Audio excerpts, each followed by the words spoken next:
Welcome to Module 1 of our Wound Care Certification Program, Skin Anatomy and Physiology, the essential foundation of effective wound care. Before we talk about wounds, we must first understand what's wounded. The skin, our body's largest organ, is so much more than just a covering. It's our first defense, our temperature regulator, and even part of our immune system. Understanding how skin is built and how it behaves sets the stage for everything you'll do as a wound care nurse. Let's begin with the basics. Skin makes up roughly 15% of your total body weight. That's more than your liver, brain, and heart combined. Its role? To protect you from pathogens and environmental threats, to regulate temperature, to detect touch, pain, and pressure, and to coordinate immune responses from the very surface of your body. But there's more.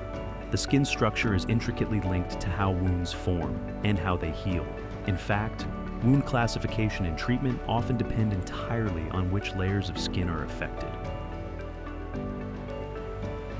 Here's what you'll take away from this module. First, you'll be able to describe the 3 layers of the skin: epidermis, dermis, and subcutaneous tissue, and understand their functions in protection and healing. Second, you'll explore the physiological changes that influence wound development, especially in older adults. Third, you'll learn to relate skin structure to real-world wound care decisions, from selecting dressings to planning pressure relief strategies. This isn't just knowledge for exams. It's insight that will guide every patient interaction and dressing change you perform. Here's what you'll take away from this module. First, you'll be able to describe the 3 layers of the skin: epidermis, dermis, and subcutaneous tissue, and understand their functions in protection and healing.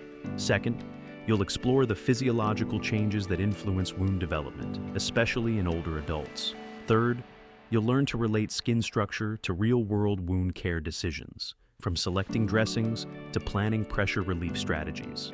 This isn't just knowledge for exams. It's insight that will guide every patient interaction and dressing change you perform. So, what exactly does the skin do? Barrier protection. It keeps harmful microorganisms out and essential moisture in. Thermoregulation.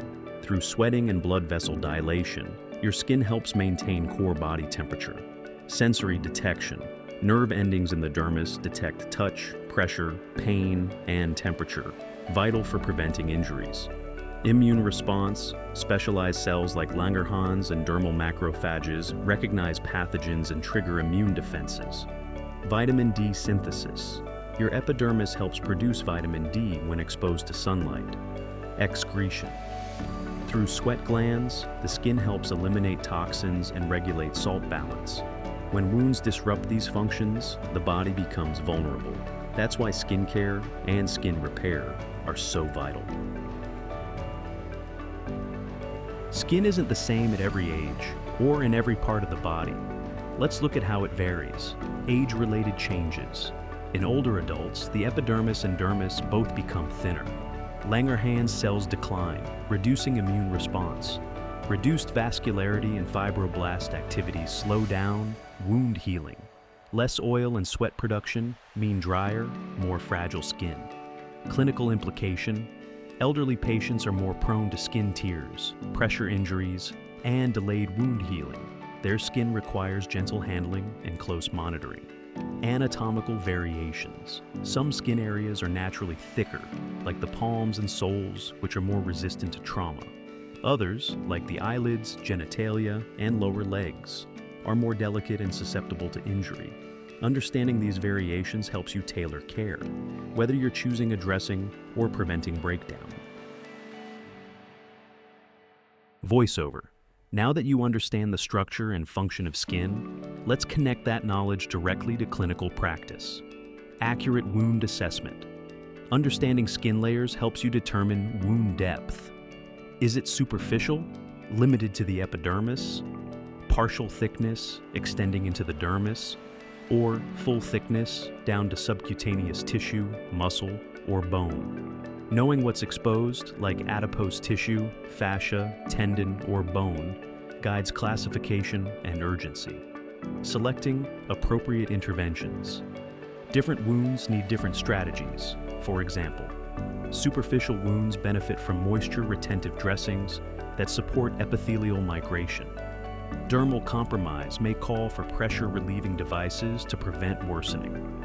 If the hypodermis is affected, advanced therapies like skin substitutes or grafting may be necessary. Anticipating complications. Thin, dry, aging skin is prone to tearing. Impaired immune cells mean inflammation is blunted, which increases infection risk and slows healing. This is where your keen nursing assessment skills make all the difference. To sum it up, skin is more than a covering. It's an intelligent, multifunctional organ and the foundation of all wound management. Understanding its anatomy and physiology isn't just useful, it's non-negotiable. Each layer you learned about today plays a distinct role in wound prevention, healing, and risk management. As you progress through this course, this foundational knowledge will empower your decisions, from choosing a dressing to preventing pressure injuries and improving outcomes. Because the better we understand the skin, the better we care for those living with wounds. Thank you for your focus and dedication during this module. You've just taken an important step forward in your wound care journey. Let this knowledge inform not only how you treat wounds, but how you treat the people behind them. Up next, Module 2, where we dive into the stages of wound healing and what happens in the body from the moment an injury occurs. Until then, keep learning, stay observant, and continue to lead with care.